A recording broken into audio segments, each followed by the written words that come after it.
Queridos hermanos, iniciamos la lección divina de este día miércoles 24 de enero, miércoles de la tercera semana del tiempo ordinario, memoria de San Francisco de Sales, obispo y doctor de la Iglesia. Por la señal de la Santa Cruz de nuestros enemigos, líbranos, Señor Dios nuestro, en el nombre del Padre, y del Hijo, y del Espíritu Santo. Amén. Señor mío y Dios mío, creo firmemente que estás aquí, que me ves, que me oyes, te adoro con profunda reverencia, te pido perdón de mis pecados y gracia para hacer con fruto este tiempo de lección divina. Madre mía Inmaculada, San José, mi Padre y Señor, Ángel de mi guarda, interceded por mí. En este día miércoles continuamos con la lectura del segundo libro de Samuel. Leemos el capítulo 7, versículos 14 al 17. En aquellos días el Señor le habló al profeta Natán y le dijo: Ve y dile a mi siervo David que el Señor le manda decir esto: ¿Piensas que vas a ser tú el que me construya una casa para que yo habite en ella? Desde que saqué a Israel de Egipto hasta el presente, no he tenido casa, sino que he andado en una tienda de campaña por donde quiera que han ido los hijos de Israel. ¿Acaso en todo ese tiempo le pedí a alguno de los jueces, a quienes puse como pastores de mi pueblo Israel, que me construyera una casa de cedro? Di pues a mi siervo David: yo te saqué de los apriscos y de andar tras las ovejas, para que fueras el jefe de mi pueblo Israel. Yo estaré contigo en todo lo que emprendas, acabaré con tus enemigos y te haré tan famoso como los hombres más famosos de la tierra. Le asignaré un lugar a mi pueblo Israel, lo plantaré allí para que habite en su propia tierra. Vivirá tranquilo y sus enemigos ya no lo oprimirán más, como lo han venido haciendo desde los tiempos en que establecí jueces para gobernar a mi pueblo Israel. Y a ti, David, te haré descansar de tus enemigos. Además, yo el Señor te hago saber que te daré una dinastía, y cuando tus días se hayan cumplido y descanses para siempre con tus padres, engrandeceré a tu hijo, sangre de tu sangre, y consolidaré su reino. Él me construirá una casa, y yo consolidaré su trono para siempre. Yo seré para él un padre, y él será para mí un hijo. Si hace el mal, yo lo castigaré con vara fuerte y con azotes, pero no le retiraré mi favor, como lo hice con Saúl, a quien quité de tu camino. Tu casa y tu reino permanecerán para siempre ante mí, y tu trono será estable eternamente. Natán comunicó a David todas estas palabras conforme se las había revelado el Señor. Al continuar con la lectura del libro del profeta Samuel, del segundo libro, vemos qué es lo que ha ocurrido después de que David ha llevado el arca de la alianza a Jerusalén. Ha conquistado David Jerusalén, que se convierte en ese sitio central, en esa ciudad central, no solo ya para la tribu de Judá, para la región de Judá, sino para todas las tribus de Israel, pues David ha sido constituido como rey de todas las tribus de Israel y ha conquistado Jerusalén. Y ayer veíamos cómo ha llevado el arca de la alianza a Jerusalén, a Sión. ¿Para qué? Para tenerla ahí en ese lugar que será central. Y ya decíamos ayer justamente que esto es importantísimo en la historia de la salvación, porque esto va a llevar a la construcción del templo. Y esto es lo que ha sucedido justamente antes de la lectura que estamos haciendo el día de hoy, porque David le ha expresado al profeta Natán cómo le duele. Le duele que él duerma en un palacio mientras el arca de la alianza está en una tienda de campaña. Y le ha dicho que quiere construirle una casa al Señor, quiere construirle un templo donde poder colocar el arca de la alianza. Natán en un principio le ha dicho: haz lo que te dicte el corazón. Pero después de eso el Señor le habla a Natán y le dice: no es lo que va a ocurrir. ¿Qué podemos sacar de esta lectura y cuál es la primera idea fundamental que debemos sacar? Establecer por qué Dios no le está permitiendo a David construir el templo. Le va a decir, tú no, tu hijo me va a construir el templo, para que no se le suban los humos. ¿Qué está presente en el fondo del mensaje de Dios a David? Que se dé cuenta en qué consiste la alianza. Nosotros estamos acostumbrados a pensar en esa alianza con Dios, pero con mucha facilidad nos podemos olvidar que la alianza con Dios, la posibilidad de que yo tenga una alianza con Dios y que se haya constituido una alianza entre Dios y el pueblo de Israel, y en la nueva alianza, esa alianza sea personal con cada uno de nosotros, se debe a que Dios se ha rebajado para ponerse a la altura del hombre para constituir la alianza. ¿Por qué? Porque de otra manera no podría existir ninguna alianza. La alianza solo puede estar basada en la igualdad de las partes. Si no hay igualdad entre las partes, si no hay una misma condición entre las partes, entonces no puede haber alianza. Yo no puedo hacer una alianza con mi perro. No puedo. Ay, ¿por qué no puedo hacer una alianza con mi perro?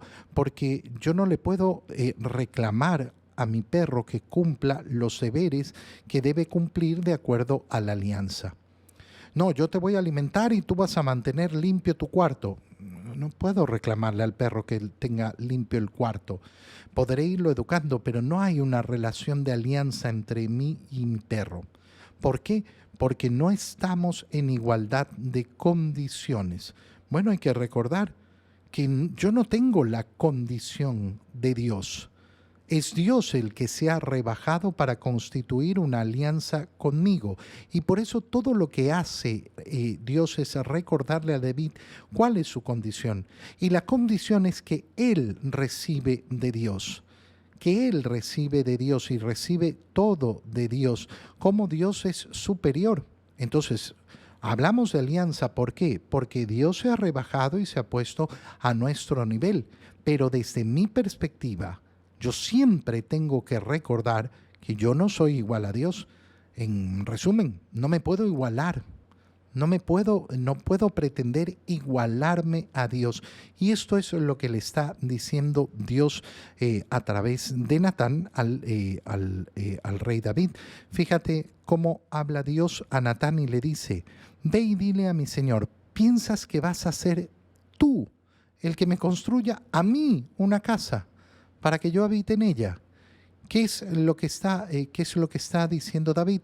Está subiéndose en algo que no puede pretender, en una condición que no puede pretender. Dice, desde que saqué a Israel de Egipto hasta el presente, no he tenido una casa. Siempre he estado en una tienda acompañando al pueblo de Israel. ¿Por qué? Porque no es que el arca de la alianza contiene a Dios, pero a través del arca de la alianza, Dios ha mantenido su presencia cercana al pueblo de Israel. Y en todo ese tiempo no le pedí a ninguno de los jueces, a esos que yo puse como pastores de mi pueblo, que me construyera una casa de cedro. No estaban en esa condición de poderme construir a mí una casa. Y ahora le recuerda su condición. ¿Quién eres tú, David? Tú eres aquel que yo saqué de los apriscos y de andar tras las ovejas para que fueras el jefe de mi pueblo Israel.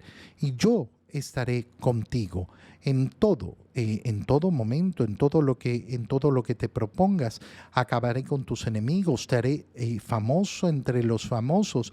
Le asignaré un pueblo a mi pueblo Israel, lo plantaré ahí para que se mantenga en su tierra, vivirá tranquilo de sus enemigos, que ya no lo oprimirán, y eso lo voy a realizar a través de ti.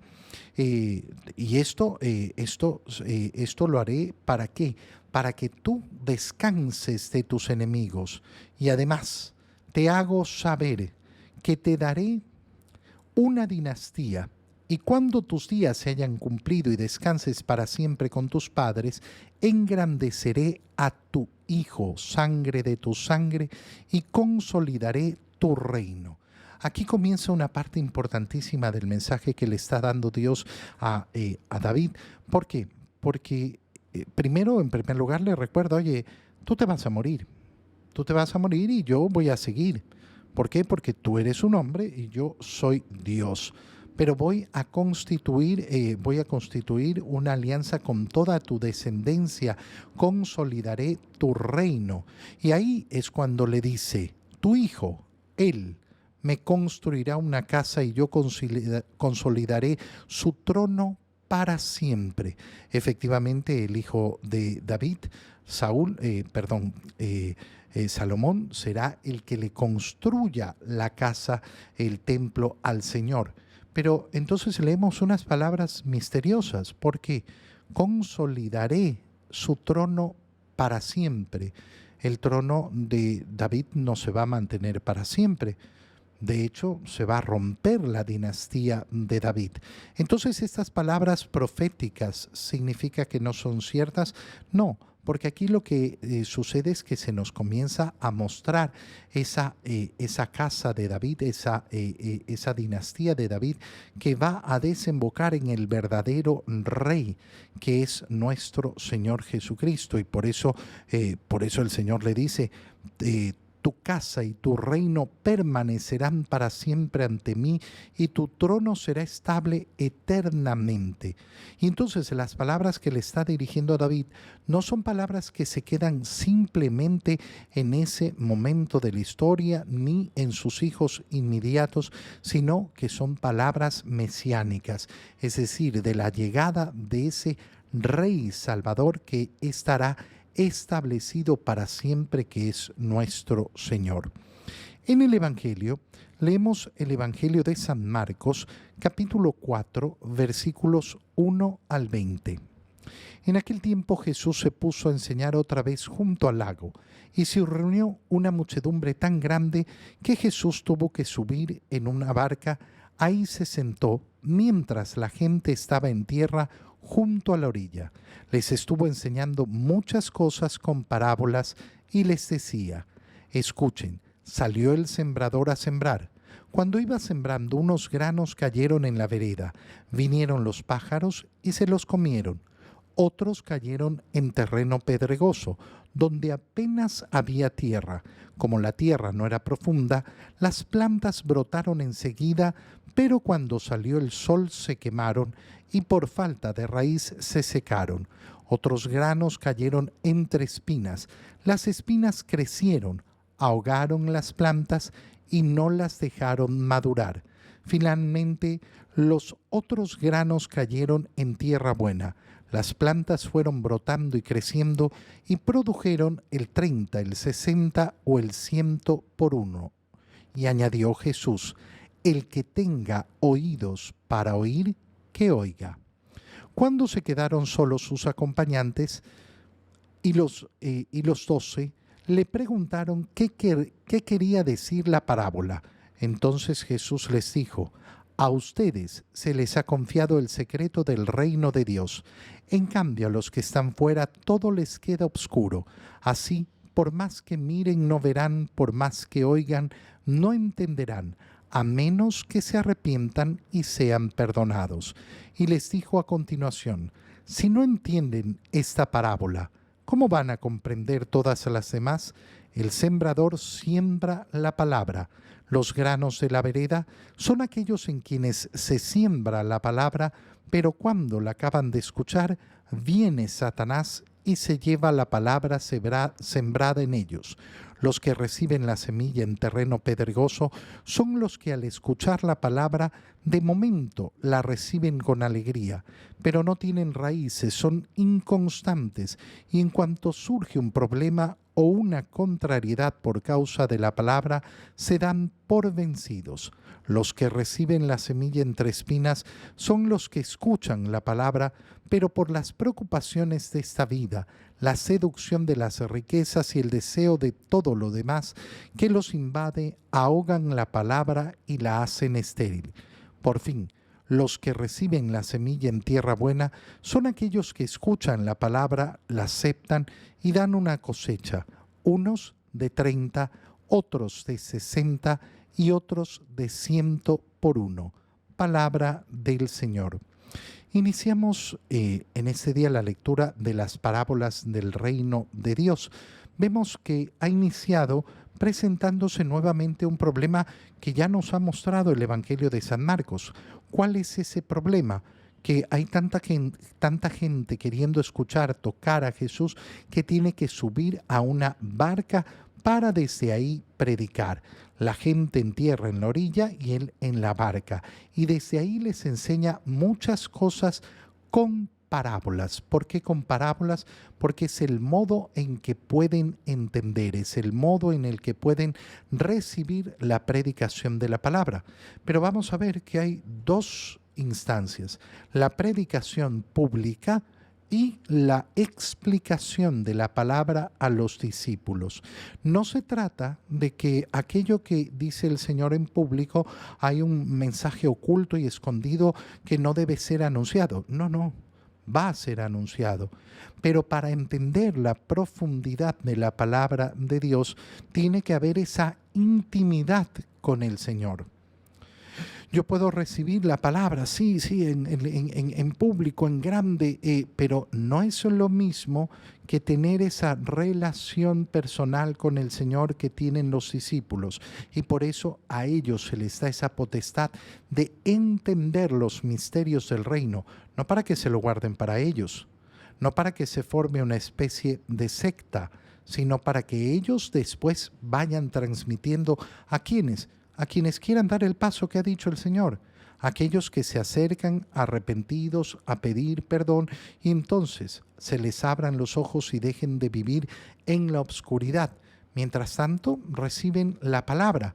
La palabra se siembra, pero efectivamente en esas condiciones de multitud, en esas condiciones de muchedumbre, y por eso el Señor les ha dicho: el que tenga oídos. No, bueno, todos tienen oídos, sí, pero el que verdaderamente camine el camino para abrir su corazón a las palabras que está diciendo el Señor. ¿Cuál es la parábola? La parábola es la del sembrador que sale a sembrar. Y cómo va cayendo la semilla, los granos, en un lugar y en otro. Lo explica con claridad el Señor qué significa efectivamente cada uno de los lugares donde caen los granos y cómo solo una parte van a caer en una tierra fecunda que van a dar el 30, el 60 o el 100 por uno. El que tenga oídos para oír, que oiga, dice el Señor en primer lugar.